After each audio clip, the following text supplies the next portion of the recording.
로마서 12장까지 제가 말씀을 드렸고요. 12장 뒤에 부분에 있는 말씀은 우리가 하나님 앞에서 정말 지키기 참 어려운 그런 부분의 말씀이 있습니다.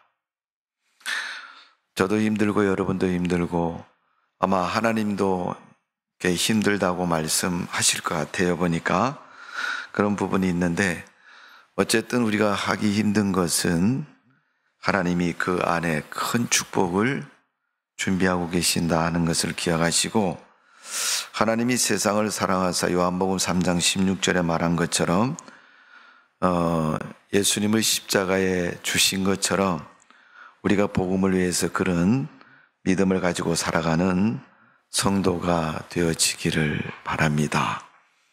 때가 때인지라 로마서 13장까지 우리가 하나님이 인도하시는 그런 은혜 속에 오늘 말씀을 듣게 되었다. 특별히 선거를 우리가 오늘 하고 난 입장에서 나라의 일꾼을 뽑았죠. 시장, 구청장, 시의원, 구의원, 또 교육감, 이런 일꾼들을 뽑았습니다. 그럼 이런 일꾼들을 통해서 이제 나라의 여러 가지 정치적인, 교육적인 또 모든 다스림에 있어서 하나님이 쓰실 것이며, 또 그 모든 것들을 하나님이 허락하셨다라는 것을 오늘 우리가 로마서 13장에 있는 말씀을 통해서 다시 한번 상기해보고, 투표를 하신 여러분 하나님 앞에 기도하는 중요한 일이 있습니다.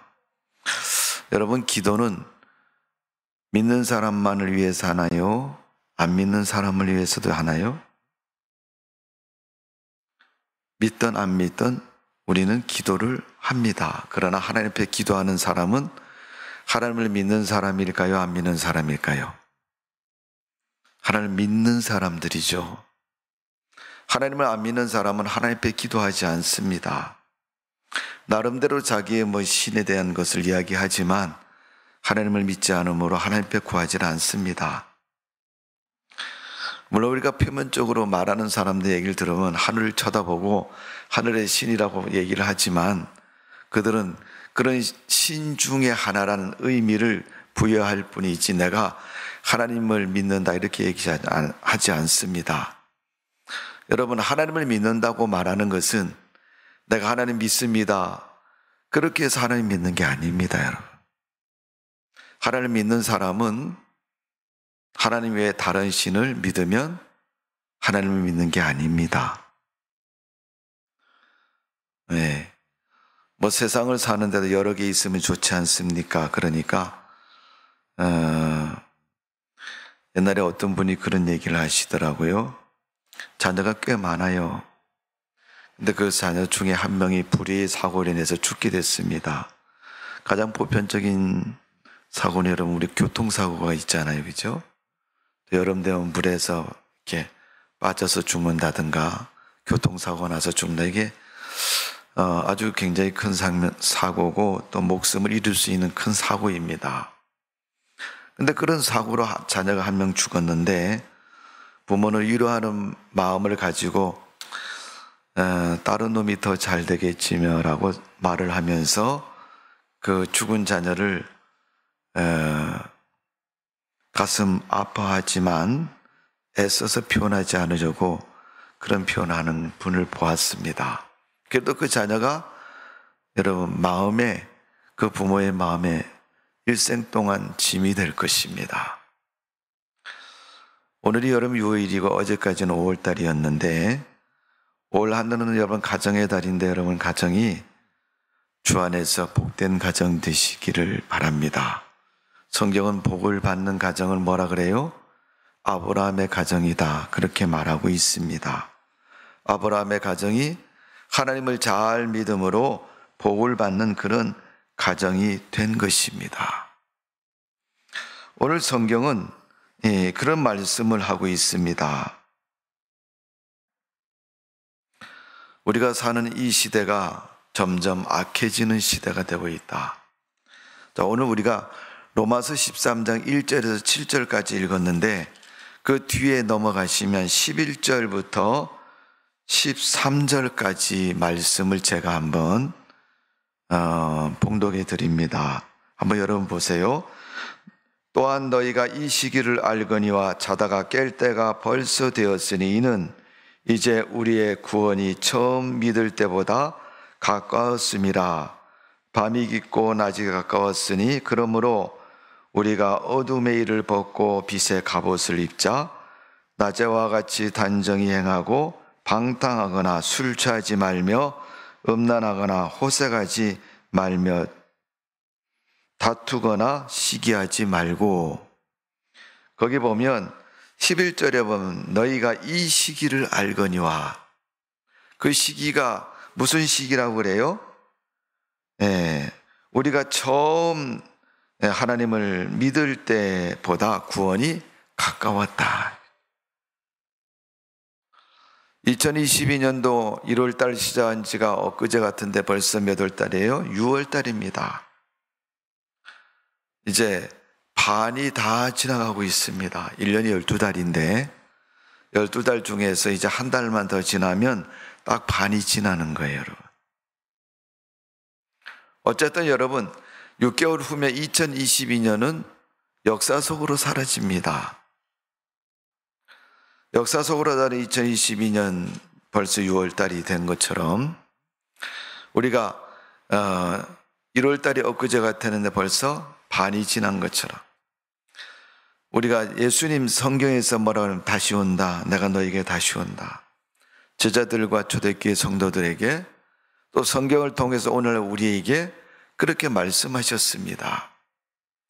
다시 오신다고 말씀하신 그 예수님이 오시는 날은 예수님이 정하시고 기록하시고 뜻을 두고 계시는 날입니다. 그 날이 언제 될지 우리가 성경에서 말한 것처럼 너희가 알 바가 아니다 이렇게 했으니까 우리가 여러분 뭐 굳이 그걸 안다고 해서 알 필요가 없으니까 하나님이 알 필요가 없다고 말하는 것이, 알아야 되면 하나님이 가르쳐 주실 겁니다. 분명히 정해져 있는 날이라는 거죠. 그러나 하룻밤이 자면 하룻밤 잠만큼 그날이 어때요? 가까워지는 거죠. 6개월이 지났으면 6개월만큼 가까워진 거죠. 1년이 지났으면 1년 지난 만큼 가까워진 거예요. 그래서 로마서 13장 11절에 보면 그 날을 그렇게 말하고 있습니다. 우리가 살고 있는 이 시대는 예수님이 오실 날이 점점 가까워지는 그런 시대를 살고 있습니다. 시간적인 개념에서나 영적인 문제에서나 우리가 그 날을 기억해야 된다. 그러면서 거기 여러분 로마서 13장 11절에 이렇게 말씀을 붙여놨습니다. 자다가 깰 때가 벌써 되었으니, 주님 오실 때는 분명히 깨어 있어야 된다는 겁니다. 자다가 깰 때가 되었다는 거예요. 언제요? 지금이. 이 시기가, 오늘 우리가 살고 있는 시기가 깨어 있어야 되는 시기라는 겁니다. 때로는 어떤 분들은 그런 얘기를, 예수님 오신다고요. 초대교회 마가다 예루살렘 성전에서 승천하시면서 하늘을 올라가시면서 많은 사람들을 보는 앞에서 내가 다시 온다 이렇게 약속하셨는데, 그리고 며칠이 지났냐? 2000년이 지났는데도 아직도 안 오셨다. 내가 예언하건대 내가 죽기 전에는 안 오실 거야. 여러분 오실 것 같아요? 안 오실 것 같아요? 예? 2000년에 지나간 시간을 돌아보건대 2000년을 생각하면서 지금부터 계산 카운트해도 앞으로 2000년 흘러가면 몇 년 뒤겠어요? 4천 몇 년이 되겠죠, 여러분, 그죠? 예. 그것처럼 그 시기가 돼야지 온다. 그렇게 우리가 생각하고 설마 오시겠느냐? 성경은 우리 인간들의 삶을 그렇게 표현하고 있습니다. 재림을 생각하는 사람은 자다가 깰 때를 생각하는 사람이라는 거예요. 여러분 여기서 잠의 의미는 뭐예요? 불신을 말하는 거예요. 불신에 빠져 있지 말고 깨어있는 사람처럼 믿음을 가지고 하나님을 바라보는 성도의 삶이 되기를 원하고 계시는 겁니다. 그래서 로마서 13장에는 우리가 살고 있는 인간 세상의 이 시기의 의미를 그렇게 말하고 있어요. 그러니까 이 시기를 사는 우리는 자다가 깰 때가 되었다는 그러한 주님의 말씀을 기억하면서 우리가 깨어서 살아가야 되는 그런 시기라는 것을 가르쳐주고 있습니다. 사도 바울이 성도들이 지녀야 할 바람직한 믿음의 자세가 무엇인가를 그렇게 말하고 있어요. 하나님은 눈으로 보이지 않지만 너의 행위나 너의 삶의 모습이 하나님이 보는 것처럼 생각하고 세상을 살아가라 하는 것이 하나님께서 원하시는 성도의 믿음의 삶의 모습이라는 것을 우리는 분명히 기억해야 됩니다. 성도 여러분, 우리가 살고 있는 이 시기를 잘 기억하시고 우리가 시대의 흐름 속에 우리가 어떤 자세로 믿음으로 살아야 되는가를 분명히 기억하시고 우리가 살고 있는 이 시대에 우리는 나라 속에 속해 있습니다. 세계는 여러분 200개가 넘는 많은 나라가 있는데 땅이 크든지 작든지 인구가 많든지 적든지 수많은 나라 속에서 살아갑니다. 모든 나라의 모든 사람들은 그 나라들 속에 속해져 있습니다. 그런 나라들에 대한 권세에 대해서 정치적인 권세 또 행정적이고 세상을 이렇게 이끌어가는 그러한 시대적인 권세에 대해서 말씀하고 있습니다. 꼭 하나님 믿는 사람이 하나님이 최고면 그만이지 대통령이 무슨 소용이 있고 구청장이 무슨 소용이 있고 시장이 무슨 의미가 있느냐라고 생각하는 분도 있을지 모르겠습니다. 그러나 여러분, 이 세상을 만드신 분은 하나님이시고 하나님이 세상을 창조하신 그 세상을 하나님 우리 인간에게 맡기셨습니다. 믿음의 세계도 그런 일을 말씀하고 있잖아요, 여러분. 로마서 12장이나 고린도전서 12장에 보면 우리 하나님께서 교회에 대한 이야기를 하십니다. 교회는 그리스도의 몸이고 제가 6월 달에는 이 교회에 대한 말씀을 여러분에게 매주일마다 설교를 통해서 말씀을 드릴 거예요. 교회의 주인은 하나님이시고 하나님이 그 교회의 주인이신 그분께서 그 지체인 성도들에게 어떤 이에게는 예언, 어떤 이에게는 방언, 어떤 이에게는 지혜와 지식, 어떤 이에게는 믿음의 은사, 능력, 행함, 병 고침의 은사, 성령으로 말미암아 성도들에게 각종 그런 은사를 나눠주신 것처럼 하나님이 세상의 땅덩어리를 만드시고 이 땅을 우리 인간에게 주셨습니다. 그 우리 인간은 세상을 살아가면서 그 땅 위에서 두 종류의 모습으로 살아갑니다. 하나님을 믿는 사람과 하나님을 믿지 않는 사람. 두 종류의 사람으로 세상을 살아가는데 그 믿음으로 사는 한 종류인 믿음으로 사는 사람에게는 하나님이 이 영적인 은사를 통해서 교회의 일, 믿음의 일을 구체적으로 이루시고 이루어나가는 걸 볼 수 있습니다. 뿐만 아니라 그 만드신 섭리 속에서 보편적인 하나님의 다스림과 하나님의 은혜로 세상을 이끌어 가십니다. 그러니까 여러분, 우리나라는 사계절이 뚜렷해서 보편적인 은혜를 보면 그런 겁니다. 봄이면 날이 따뜻해지고 곡식을 심어요. 그러면 여름에 자라서 가을 되면 추수를 해서 우리가 겨울에 먹고 1년 동안 먹을 양식을 땅에서부터 소출을 통해서 거두어드립니다. 이거 여러분 보편적인 하나님의 다스림입니다. 그러니까 여러분, 우리가 물리적으로 얘기해서 네모반듯하게 깍두기처럼 금을 걸어놓고 이게 전부야, 그리고 거기서 더 이상 변하지도 않고 바뀌어지지도 않고 그렇게 사는 게 아니고 하나님은 지금도 창조하고 계시고 그 창조의 섭리를 계속 이루어 나가시고 완성해 나가시고 다스려 나가십니다. 그래서 우리 인간에게도 생육하고 번성하고 하나님이 땅에 충만하라 이렇게 복을 주셨다. 창세기 1장에 보면 그런 축복을 주셨습니다. 그러니까 우리는 그 하나님의 복을 따라 세상을 살아가는 겁니다.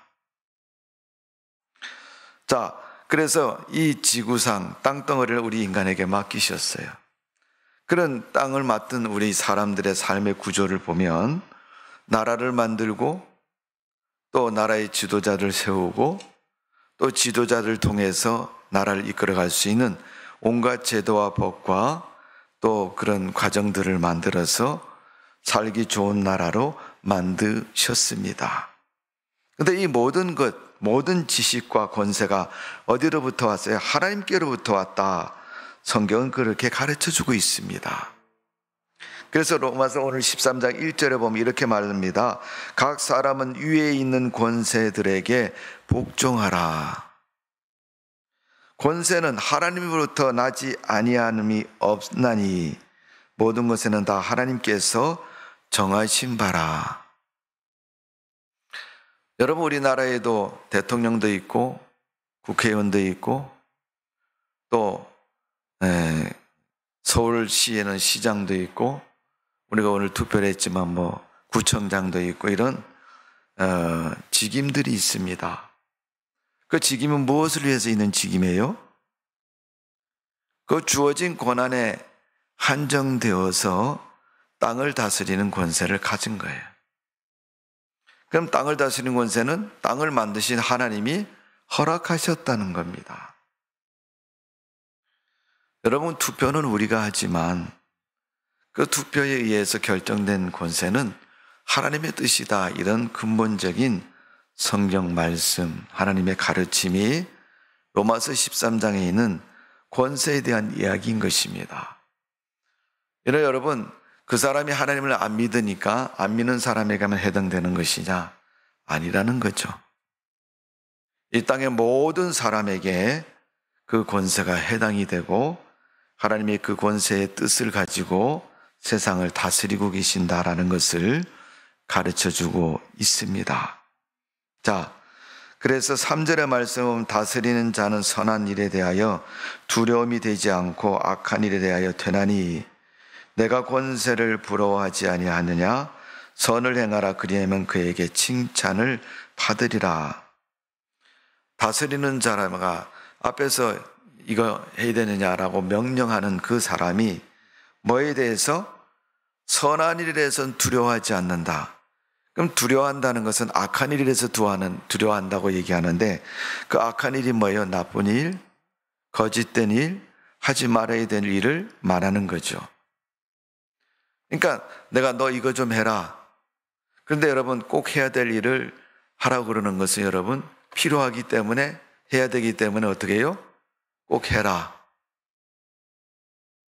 그건 여러분 하면 어때요? 좋은 결과를 가지고 오고 그 열매는 자기를 위해서도 다른 사람을 위해서도 거기에 주어진 제한적이지만 그 땅을 위해서도 유익되고 바른 일이라는 거예요.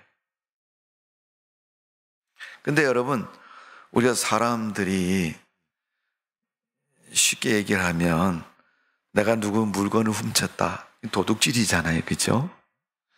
도둑질하는 사람이 마음 편할 거야, 안 편할 거야? 안 편하죠.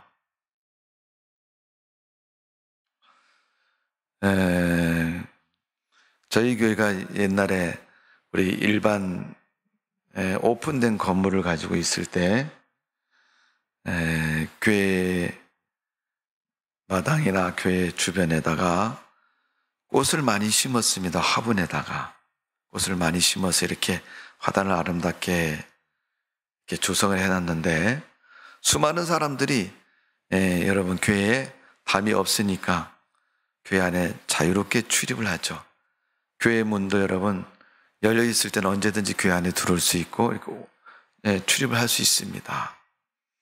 근데 1년에 몇 번씩 보면 교회 화분이 꼭 없어집니다.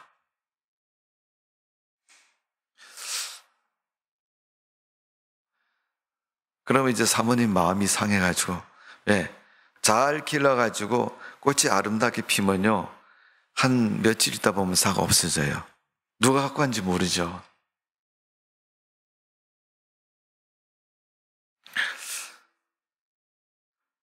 그러면서 사모님이 하시는 말씀이 뭐라 그러냐면, 그거 훔쳐다가 자기 집에 갔다가 자기 집 베란다에다 그렇게 올려놓고 그 꽃을 보면 꽃이 이쁘게 보일까?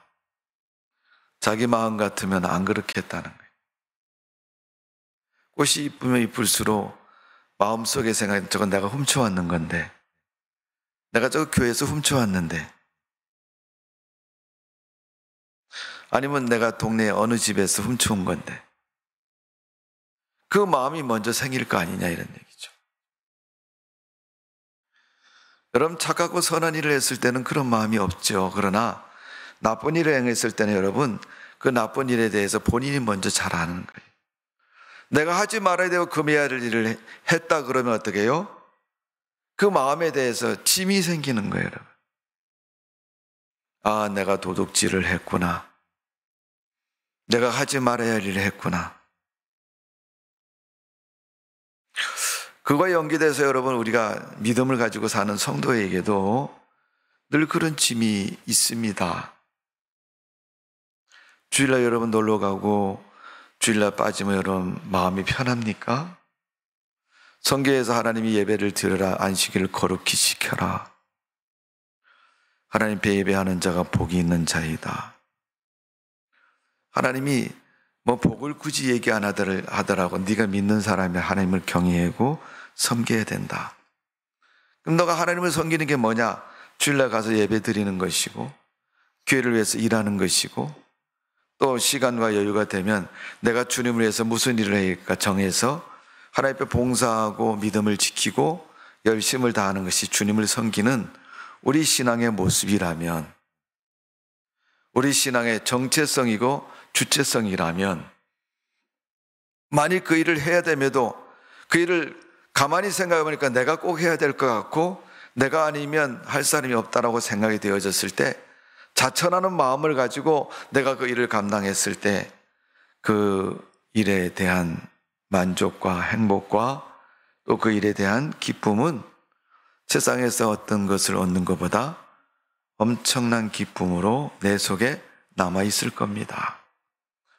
세상 일도 여러분 완성하고 나면요, 아, 내가 이걸 했다는 보람과 결과에 대해서 아주 자신만만하고 행복함을 느끼는데, 하나님을 섬기는 신앙의 일에 대해서 여러분 우리가 그렇지 않겠습니까, 여러분?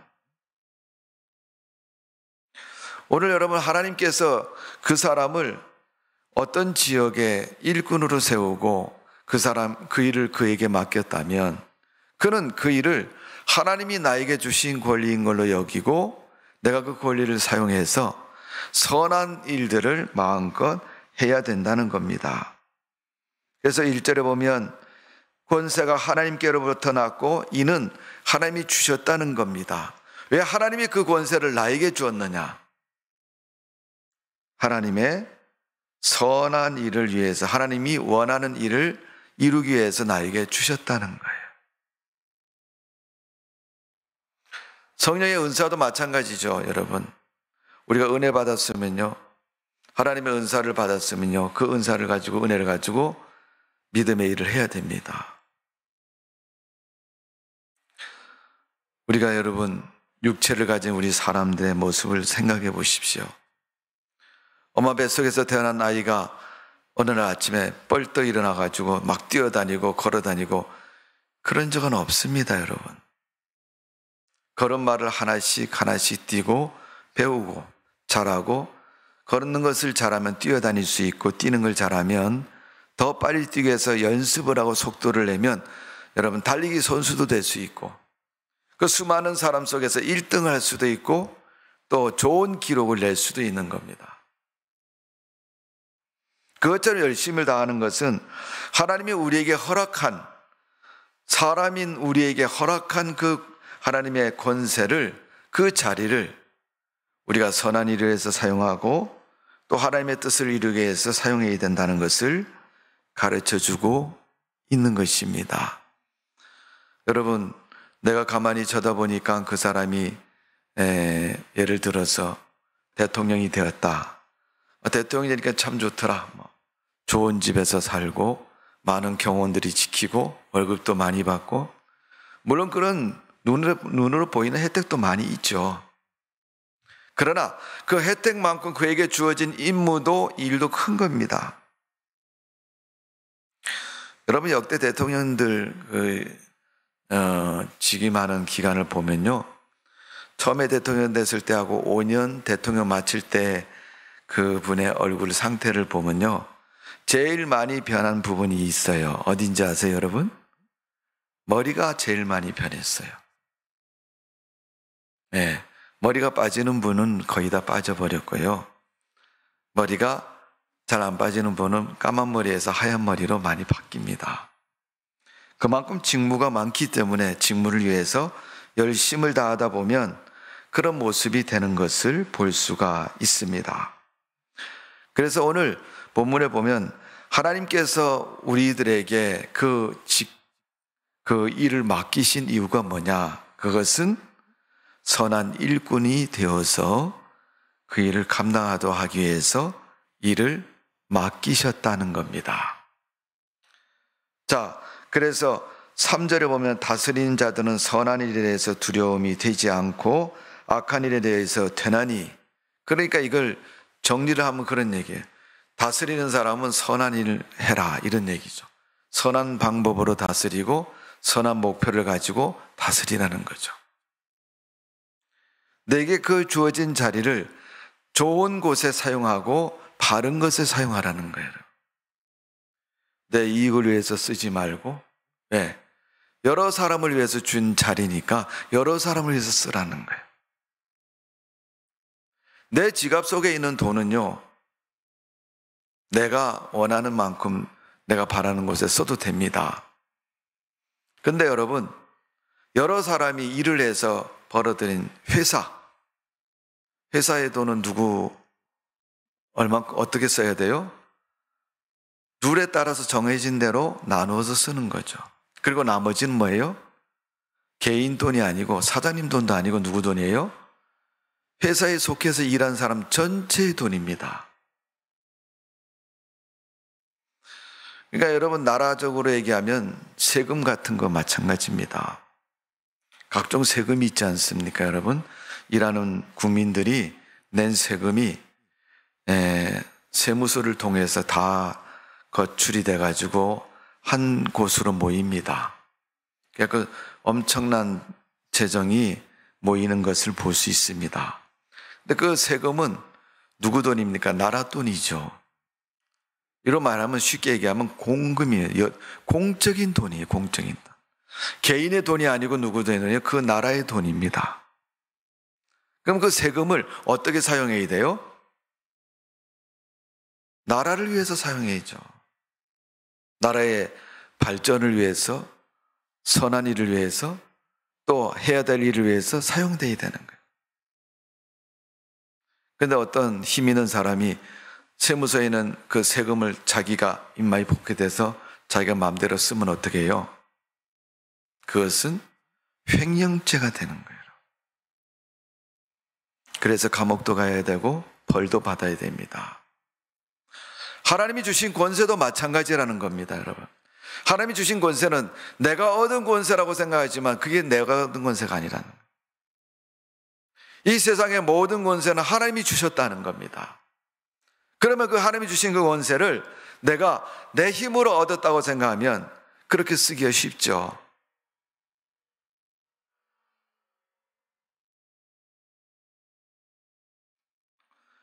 자, 2절의 말씀을 보세요. 그러므로 권세를 거스리는 자는 하나님의 명을 거스림이니, 권세는 뭐예요? 하나님이 정하셨고 하나님이 주셨다고 말씀하셨어요. 근데 그 권세를 거스리는 것, 그 주신 분의 뜻대로 사용하지 않는 것. 아이들에게 엄마가 그럽니다. 야, 오늘 너 책값 내야 되지. 학교 가서 책값 내. 그러면서 엄마가 돈을 줬어요. 애가 받아가지고 선생님 책값이요. 그리고 선생님 드렸습니다. 선생님은 그걸 걷어가지고 출판사에다 책값을 지불해요. 정상적인 일이 됐잖아요, 여러분. 근데 그 돈이 아이가 엄마한테 받아가지고 선생님한테 갖다 드려야 되는데 자기가 가다가 문방구에서 맛있는 사탕 먹고 또 게임도 하고 또 요즘 그 아이들이 좋아하는 스티커도 사고 돈을 다 써버렸어요. 자기가 원하는 것을 했죠, 물론. 근데 다 써버렸어요. 왜? 목적하고 다르게 딴 데다 다 써버린 거예요.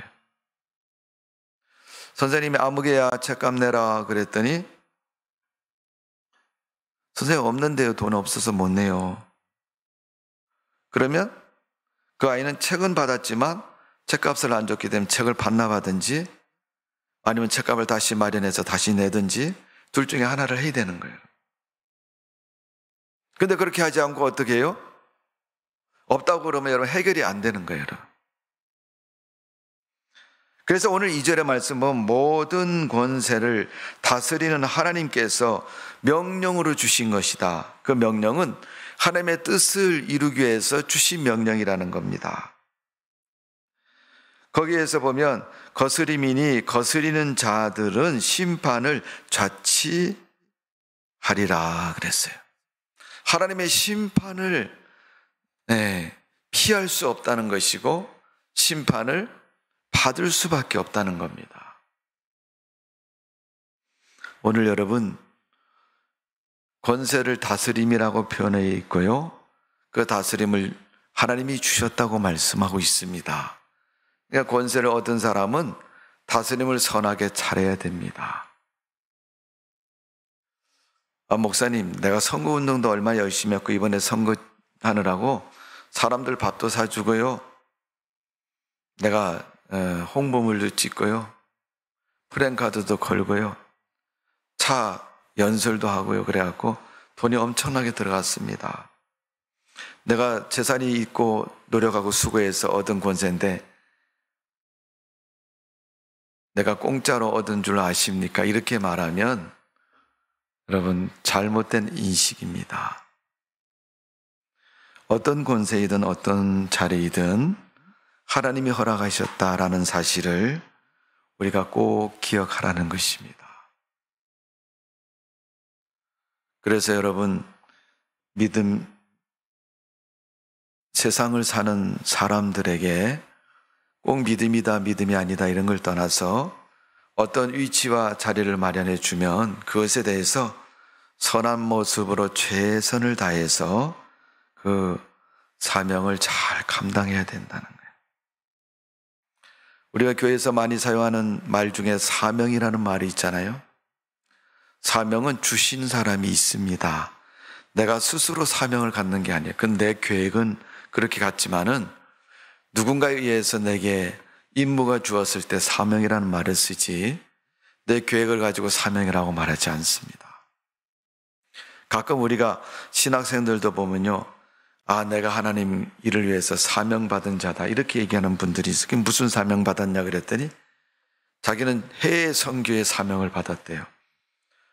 기대가 되죠, 여러분.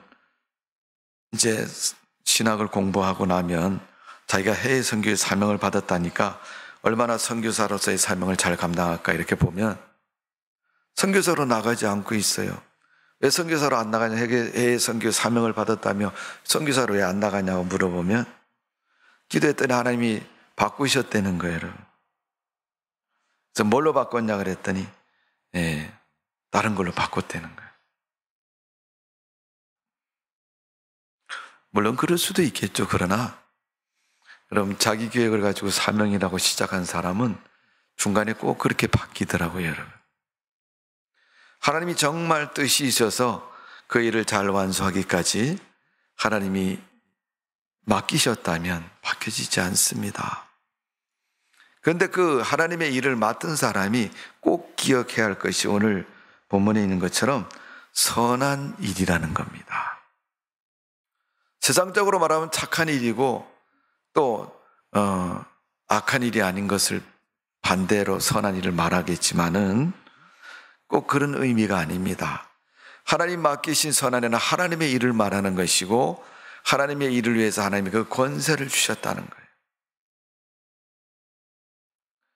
그러면 여러분, 이스라엘 백성들이 왜 애굽에 가서 400년 동안 종이 되었을까요, 여러분?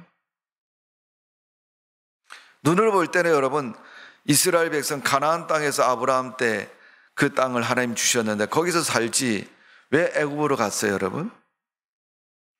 그들이 결정해서 애굽으로 갔기 때문에 그런 모습이 된 겁니다. 하나님은 애굽에 있는 그들을 이미 택하시고 사랑하시기 때문에 그 애굽에 신분은 종의 신분이지만 종처럼 버리지를 않으셨어요. 하나님의 약속대로 그들은 중대한 민족이 되도록 하나님이 축복해 주신 겁니다.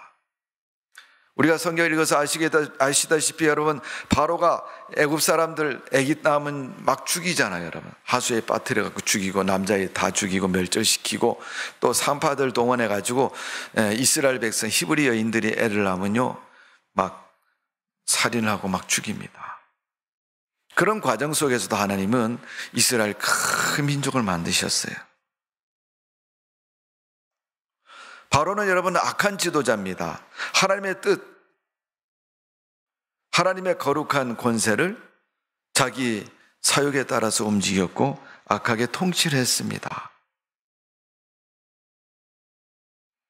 그래서 하나님은 그를 심판하시기로 계획하셨습니다.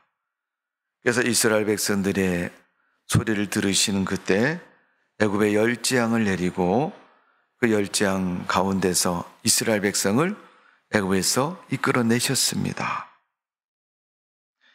그래서 오늘 2절에 있는 말씀이 그러면 하나님의 명을 거스렸다. 하나님이 바로에게도 권세를 주었는데 그가 안 믿는 자이지만 하나님이 일개 나라의 통치자로 권세를 주었는데 그는 이스라엘 백성들, 하나님 백성들을 더 짓누르는 그런 일을 했다는 겁니다. 자, 오늘 본문의 4절 말씀을 봅니다. 그는 하나님의 사역자가 되어 내가 선을 베푸는 자니라. 그러나 내가 악을 행하거든 두려워하거라. 그가 공연히 칼을 가지지 아니었으나 곧 하나님의 사역자가 되어 악을 행하는 자에게 진노하심을 따라 보응하는 자니라. 하나님께서 악을 행하는 자에게 진노하시고 보응을 하신다 그랬어요.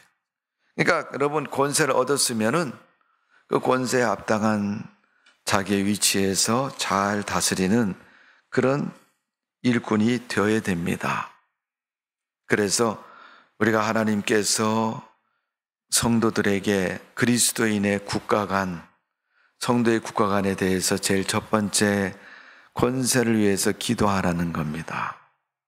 하나님 나에게도 권세를 주세요, 이런 기도도 하시겠지만 그런 기도보다는 하나님이 이 땅에 허락하신 권세자들이 있는데 이 권세 중에서 내가 부족하고 연약해서 얻을 수 없어서 그 권세를 갖지는 못했지만 내가 그 권세를 위해서 기도합니다.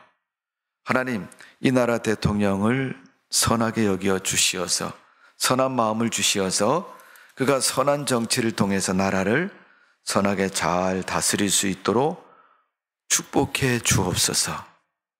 그게 성도들에게 기대하는 하나님의 믿음의 기대이고 권세에 대한 기대인 것입니다.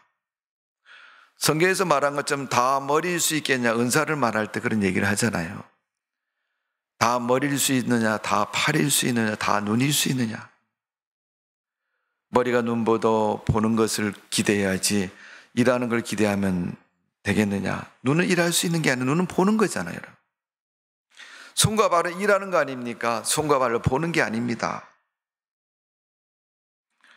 그래서 이런 역사 속에서 하나님은 권세를 허락하셨고 그 권세가 선한 행실과 선한 일이 되어서 하나님의 의를 이루고 하나님의 역사를 이루는 권세가 되기를 원하고 있습니다. 선한 행실은 선한 마음을 맺게 하고 세계 역사 속에서 보면 인류를 위해서 선한 역사를 만들기 때문에 하나님이 그런 기대를 하는 것입니다. 그래서 디모데전서 4장 6절에 보면 악을 행하면 죄의 심판을 받거니와 우리는 그리스도 예수를 통해서 선한 일꾼이 되었다, 이렇게 표현하고 있어요. 우리는 하나님을 믿는 성도로서 선한 일꾼이 되었다. 왜 성경은 하나님을 믿는 사람이 선한 일꾼이라고 표현합니까? 그리스도의 양심을 가졌기 때문에 그렇습니다. 구약의 아모스 시대, 어렵고 힘들고 암울했던 시대인 아모스 5장 4절에서 14절의 말씀을 보면 하나님을 찾고 선을 구해야 된다고 말하고 있습니다. 얼마나 세상이 깜깜했던지 여러분, 달도 별도 없고 구름이 낀 하늘처럼 깜깜한 그런 시대가 아모스 시대입니다. 그때 하나님이 그 나라의 지도자들에게, 믿음의 일꾼들에게 기대하면서 하신 말씀이 하나님의 선을 구해야 된다. 방법을 모르겠고 또 어떻게 해야 될지 모르겠다면 하나님이 그 길을 열어주시기를 구해야 된다는 겁니다. 그래서 아모스 5장 24절의 말씀은 오직 공법이 물같이 정의의 하수같이 흐를지어다. 하나님의 온전한 뜻이 물같이 흐르게 해달라고. 여러분, 우리나라는 어느 곳을 파도 물이 다 나오잖아요. 물론 파는 깊이가 다 다를 뿐이지 파면은 물이 나옵니다. 그러니까 하나님의 은혜가 눈에 쉽게 드러날 때도 있고 그렇지 않을 때도 있을 뿐이지 하나님의 정의는 세상 가운데 늘 존재하고 흐르는 것을 가르쳐주고 있습니다. 그것처럼 여러분, 오늘 하나님의 거룩한 뜻이 잘 이루어서 선한 일꾼이 되라고 하나님이 권세를 허락해 주셨다. 두 번째는 하나님께서 올바르게 사용하라고 권세를 주신 거다. 여러분, 칼이 한 자루 있는데 칼 자루를 쥔 사람하고 칼날을 쥔 사람하고 누가 더 위험합니까? 칼날을 쥐고 있는 사람이 더 위험하잖아요. 그죠? 조금만 칼이 움직이면 벨 수도 있고 손가락이 잘라질 수도 있어요. 그래서 칼자루를 쥔 사람이 힘을 주어서 그 칼을 빼거나 칼을 가지고 휘둘러서 상대방을 찌르면 큰 상처를 입을 수 있습니다. 그러면 칼자루 쥔 사람이 칼날을 쥔 사람을 어떻게 해요? 보호해 줘야 돼요, 여러분. 야, 손 놔라, 손 놔라, 손 다친다, 손 놔라. 내가 지금 이 칼을 쓰려고 그러는데 손 놔라, 손 놔라. 그러면서 어떻게 해요? 손을 빼게 하고 칼을 사용하는 것처럼 하나님이 권세를 주시면서 분명히 기억하고 알아야 할 사항이 뭐예요? 그것을 올바로 사용해야 된다. 사람 죽이는 것에 사용하면 안 되고 또 해를 끼치는 것에 사용하지 말고 선하고 좋은 길에 사용해야 된다는 겁니다. 그래서 하나님의 권세에 굴복하라, 이렇게 1절에 표현하고 있습니다. 하나님의 권세에 굴복하라는 것은 하나님의 선한 계획 속에 그것을 주셨는데 그것을 얻었다고 해서 하나님의 선하신 계획 속에 쓰지 않으면 그런 일이 벌어진다는 것을 말해주고 있습니다. 디모데전서 2장 1절 2절은 모든 사람을 위하여 간구와 기도와 도구와 감사를 하되 임금들과 높은 주위에 있는 사람을 위하여 하라. 이는 우리가 모든 경건과 단정 중에 고요함고 평안한 생활을 하려 함이니라. 네가 너랑 상관이 없는 대통령에서 기도한다. 너랑 알지도 못하는 구의원을 위해서 기도한다. 근데 그게 왜 중요하냐? 너한테 유익된 것도 아니고 너한테 그 사람이 무슨 밥을 사주는 것도 아니고 너한테 와서 나를 위해서 기도해 줬으니까 고맙다 이렇게 말해주지도 않는데 왜 기도를 해야 되느냐? 디모데전서 2장 2절에 보면 그와 그의 그런 모습을 통해서 고요하고 평안한 삶을 하게 하려 함이라, 이렇게 표현하고 있어요.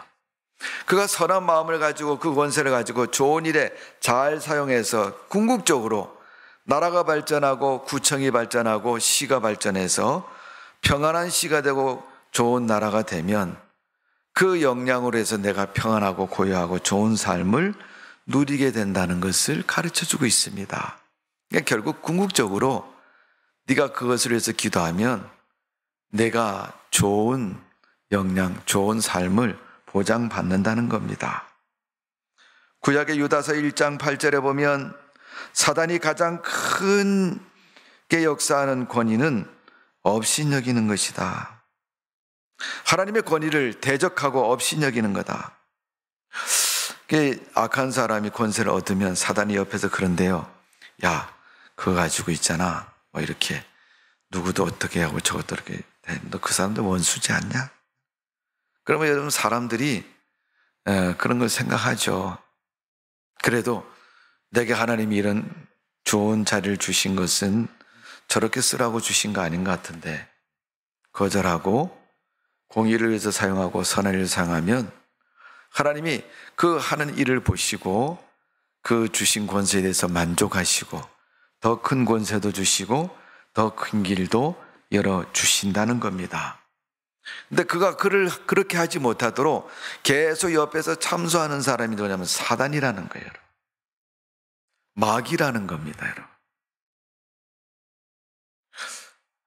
때로는 여러분, 우리 지도자들의 신앙 바뀔 때가 많아서 믿을 수 없을 때가 참 많잖아요, 여러분. 근데 그 사람이 교회를 다니느냐 안 다니냐 그것이 왜 중요하게 여깁니까? 여러분, 이 사단의 참소 때문에 그렇습니다. 사단은 하나님을 믿는 사람을 시험하기도 하지만 하나님을 안 믿는 악인들을 이용해서 당신의 욕구와 불만을 채우는 존재입니다.